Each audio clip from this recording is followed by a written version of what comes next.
iBhayibheli incwadi kaJeremiah 33 verse number 3 kukhuluma uJehova ngomlomo womprofeti uthi ngosuku lwenhlupheko ubize mina ngizokuphendula ngikubonisa izinto ezinkulu.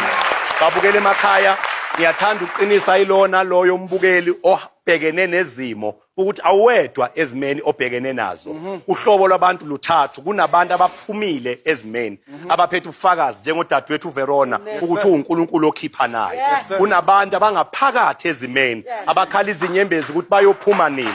Sibanikeza isiqiniseko namhlanje sokuba njengoba uNkulunkulu asho kuDavid encwadini yamaHubo chapter 50 ukuthi ngosuku lwenhlupheko ubize mina ngizokuphendula bese ngikubonisa izinto ezinkulu. Ngizothi kosezimeni sikhonza uNkulunkulu ongagcini ngokusikhipha kodwa emva kokusikhipha osibonisa izinto ezinkulu. Noma ungakhala kangakanani noma kungaba nzima kangakanani mbukele ekhaya kodwa ngiyafuna ukumemezela ukuthi uma ngabe inhlupheko nosizo ngaphakathi kwalo lwaba nosuku olwafika ngalo kusho ukuthi lunalo nosuku liyophela ngalo.